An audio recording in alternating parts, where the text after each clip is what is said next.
আসসালামু আলাইকুম। আমি এখন বানাবো খুবই মজার একটা খাবার। এটাকে বলে আফগানি বোলানি ব্যঞ্জন।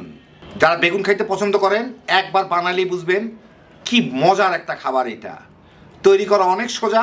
তো আসেন দেখি শুরু করা যাক। এখানে আমি 2 কাপ দই নিছি, টক দই, ঘরে তৈরি টক দই। কেউ বানাইতে চাইলে ডেসক্রিপশনে লিঙ্ক দেওয়া থাকবে, দেখে দিতে পারেন। এর মধ্যে আমি 1 টেবিল চামচ রসুন কুচি কুচি করা, মানে এই যে গ্রেটারের এই অংশটা দিয়ে আমি রসুনটাকে গ্রেট করে নিছি, ওইটা দিয়ে দিব। ধনিয়া পাতা আর পুদিনা পাতা আমি এইভাবে একদম কুচি কুচি করে নিছি, ওইভাবে না, মানে একদম ছুরি দিয়ে, ওইটা আমি দিয়ে দিব একদম ফাইন কুচি, মানে কুচি কুচি কুচি বলতে পারেন আর কি। স্বাদ মতো লবণ দিয়ে এটাকে ভালো মতো আমার মিশাই নিতে হবে। মিশাই অন্তত পক্ষে যদি আধা ঘন্টা রেখে দেওয়া যায় সবচেয়ে ভালো, কারণ তাইলে ফ্লেভারটা ছাড়বে রসুনের, খুব সুন্দর একটা ফ্লেভার আসে এটাই। বাস মিশা নিলাম, হয়ে গেল আমার সসটা রেডি। এখানে কতগুলা বেগুন, এই যে দেখেন কতগুলা বেগুন আমি এইভাবে লম্বা বেগুন এইভাবে চিকন চিকন স্লাইস করে নিছি। কতগুলা পেঁয়াজ এইভাবে রিং রিং করে খুলে নিছি।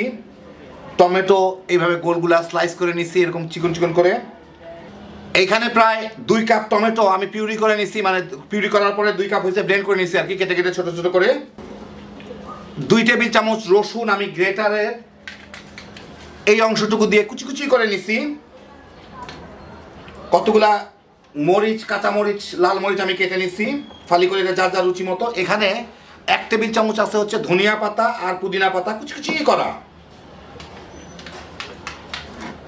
মশলা আছে এখানে 2 চা চামচ ধনিয়ার গুঁড়া, 2 চা চামচ অথবা স্বাদ মতো মরিচের গুঁড়া, 1 চা চামচ গরম মশলার গুঁড়া, আধা চা চামচের একটু বেশি হলুদের গুঁড়া, যার যার হলুদের কালারের উপর নির্ভর করে, আর 1 চা চামচ জিরার গুঁড়া, স্বাদ মতো লবণ। দেখো আমি রান্নাটা শুরু করতেছি। আমি এখানে একটা কড়াইয়ে কিছু তেল গরম করে এই বেগুনগুলাকে আমার বাদামি করে ভেজে নিতে হবে। তো তেলটাকে আমি খুব হাই হিটে রাখছি, বেগুন সিদ্ধ হওয়ার কিছু নাই, বাস ভাজা হইলেই হলো বাদামি করে। যত দ্রুত এটাকে বাদামি করা যায়।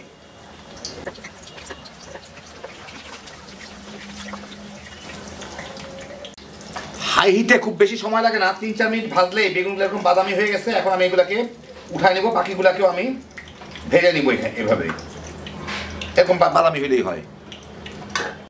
এখন একই কড়াইয়ে আমি 2 টেবিল চামচ তেল নিছি, তার মধ্যে এই রসুনগুলা দিয়ে একটু ভেজে নিতে হবে কয়েক সেকেন্ড।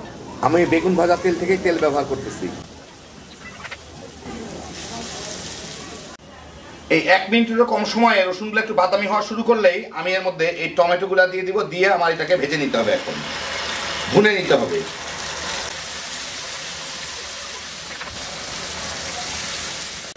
চার 5 মিনিটের মধ্যে এই টমেটোর পানিটা শুকায় গিয়ে একটু তেল ছেড়ে দিলেই, বেশি তেল ছাড়ে নেই, অল্প এখনো পানি আছে টমেটোর, আমি মশলাগুলো দিয়ে দিব।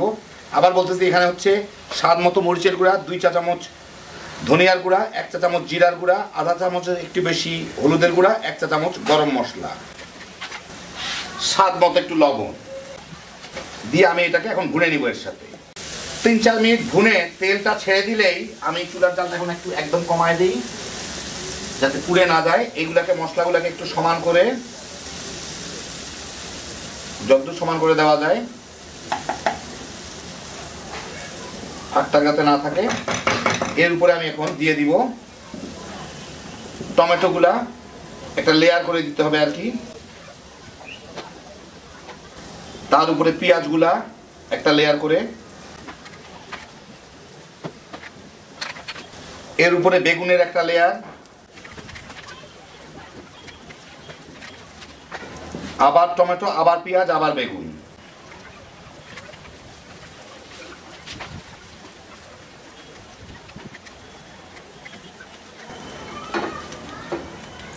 একটু কাঁচামরিচ, লাল মরিচ যা আছে আর কি চতুর্দিকে।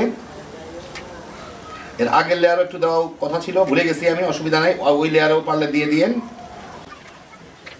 একটু ধনিয়া পাতা, পুদিনা পাতার কুচি, একটু লবণ। এখন এতে সামান্য একটু পানি দিয়ে, অল্প একটু পানি, কারণ এটা অল্প একটু পানি ছাড়বে, দিয়ে এটাকে আমি ঢেকে দিব, ঢেকে জাল দিব। প্রায় আমি আধা কাপের মতো পানি দিলাম।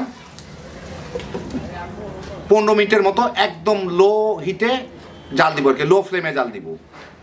5-6 মিনিট পরে দেখেন বেশ এটাও একটু পানি ছাড়ছে। তারপর আমি একটু চেপে দেই, টমেটো আর পেঁয়াজ টিয়াজ এখান থেকে যা আছে না কেন, যাতে সব দিকে মশলাগুলো লাগে, চেপে চেপে মশলাটুকু লাগাই দেই। এর ফ্লেভারটা খুবই সুন্দর।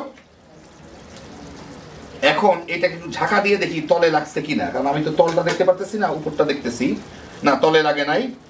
যাই হোক, যদি লেগে থাকে ছুটে গেল। এখন এটাকে ঢাকা দিয়ে আর 6-7 মিনিট আমি রান্না করব। সিদ্ধ যাওয়ার হয়ে গেছে, এখন আমি একটু জালটা বাড়ায় দিচ্ছি, ঝোলটা যাতে একটু শুকায় যায়, কিন্তু আবার তলে পুড়ে না যায়। আরও 6-7 মিনিট পরে আমি চুলার জালটা বন্ধ করে দেই। বাইরে দিয়ে দেখা যাচ্ছে, দেখেন প্রায় তেল ছেড়ে দিচ্ছে, পানি আর নাই। একটু ঝাঁকায় তল থেকে রিলিজ করে দিই, ছুটাই দিই আর কি। এখন আমি আপনাদের বেড়ে দেখাচ্ছি। এবং সার্ভিংয়ের জন্য আমি এখানে একটা প্লেট নিচ্ছি, নিয়ে এর মধ্যে এই যে সসটা বানা রাখছিলাম ওইটা একটু দিতে হবে, নিচে একটা লেয়ার, এর খালি লেয়ারের কাজ। সসটা একবার বানায় দেখবেন, দারুণ মজার একটা জিনিস, এমনিই খাওয়া যায়। তার উপরে এখন আমার এই ইয়েগুলাকে দিয়ে দিতে হবে, বেগুনগুলাকে।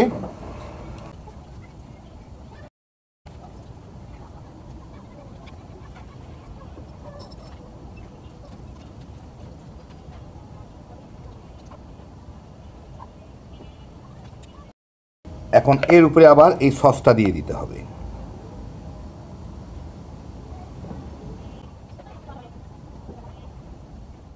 এই যে দেখেন হয়ে গেল আমার দারুণ মজার বোরানি ব্যঞ্জন, আফগানি বোরানি ব্যঞ্জন।